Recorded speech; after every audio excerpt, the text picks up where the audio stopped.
This is Joe Pugh for IFL TV. We're here in Sheffield. Eddie Hearn, one of the most amazing moments in boxing I've ever been there for. Just sum it up for me. Just incredible. I mean, I thought Lee Wood looked so good in the first 2 rounds, and then Josh Warrington just completely dominated the fight. I had it 4-2, 2 judges had it 5-1.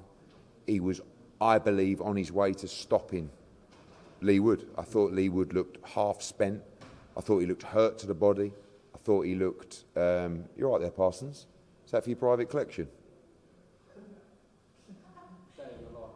Day in the life, okay, sorry. And I thought, as I said, I thought the fight was over. And then all of a sudden, Lee Wood, a blistering combination, hurt Warrington with 1 shot, wobbled him, and then, 4 clean shots landed. And Josh Warrington, I couldn't believe he got up.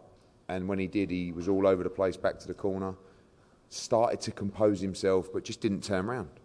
And if you don't turn round, the ref can't let you continue. And I think if he would have turned round, the ref would have let him continue because the round was over. And he'll feel like he could have turned, he'll... Sorry, what was that?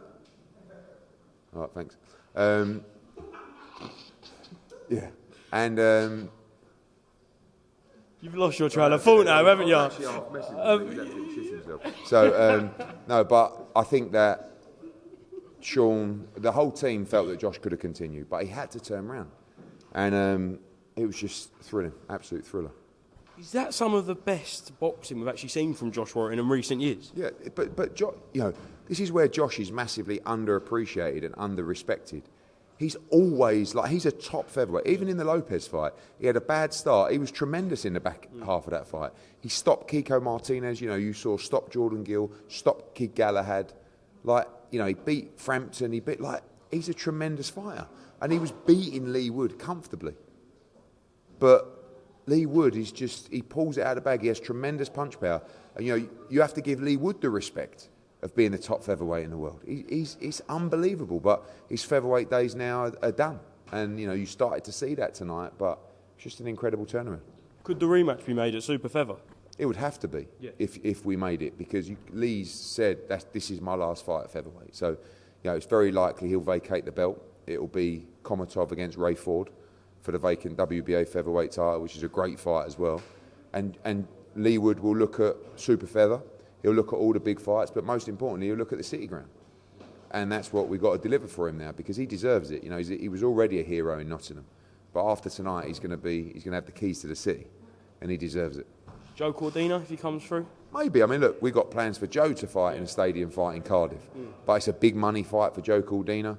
And if the numbers make sense, I think he'll have no problem taking that fight. Could be Warrington rematch.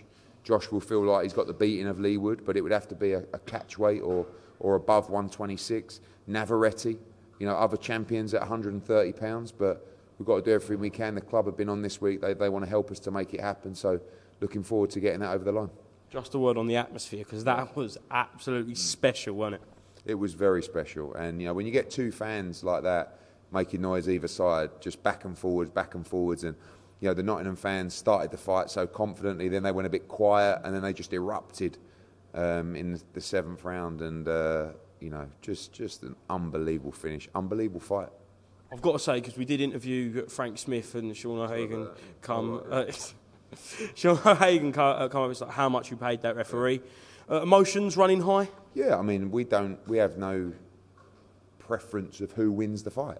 Quite frankly, they're both massive ticket sellers. So it doesn't really, there's no, I understand Sean is his son, but also when you watch it back, everybody that was facing Josh Warrington, BBC, DAZN, said he was completely gone. He stumbled onto the ropes. He started to compose himself, and if he would have turned around, I think they would have let it carry on. But he will be kicking himself and gutted, and he'll want another bite of the cherry, and it may well happen. If people think that fight, that ending was controversial, I'm sure some do, particularly the Leeds fans. I don't think Lee would have a problem running it back, but obviously we'd have to look at our options and see what's next. Just quickly run through the rest of the card. You had the Harper draw. I felt that Terry Harper won that fight comfortably. I think sometimes when you watch a fight live in the arena, you see it a little bit differently to TV. Everybody at ringside, everybody scoring the fight had Terry Harper winning that fight 7-3. And so did I, 8-2, 7-3. But then on social, it looks like some people had it closer. So I'll have to watch it back. I had Terry Harper winning the fight comfortably. Wasn't a great fight, to be honest with you. But I felt she should be unified champion. Kieran Conway? Yeah, good performance. I mean, never really got the chance to go through the gears, but busted up Adofia's eye. Fight got stopped. I thought Hopi Price against Conor Coghill was a tremendous fight. Hopi got buzzed early in that fight, showed a lot of heart, come back, stopped a very good game, Conor Coghill in the 12th. You know, really good fight. I thought Junaid Boston was fantastic. American debut for him next on December 16. Good win for Nico Levias and Kobe McNamara, but I thought Cameron Vong, standout fighter, you know, special talent.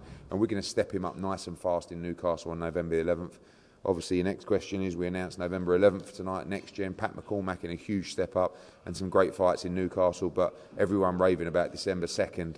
Of course, Mick Conlon against Jordan Gill at the Odyssey Arena, Kevin Ajarko against Troy Williamson, tremendous fight. McKenna against Crocker, McComb against Maxwell.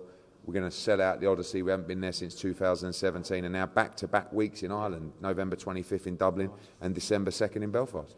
Two very, very quick ones. I just heard you say in your own Matchroom interview that you believe Benn EUBANK will be made this week. Is everything looking towards 23rd of December? I really do. I mean, you know, when you look at this schedule, obviously tonight, and I know it's KSI Tommy Fury next week on DAZN, but, you know, the week after that, Catterall against Linares with nearly at 7,000 tickets for that show.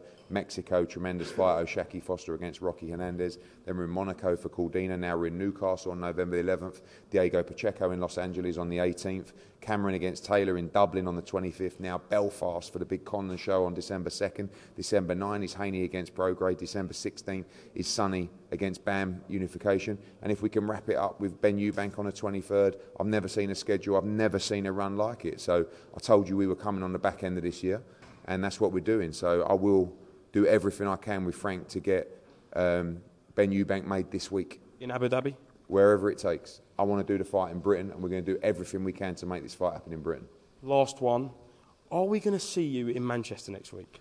Yeah, quite possibly. Are you going? I will be there.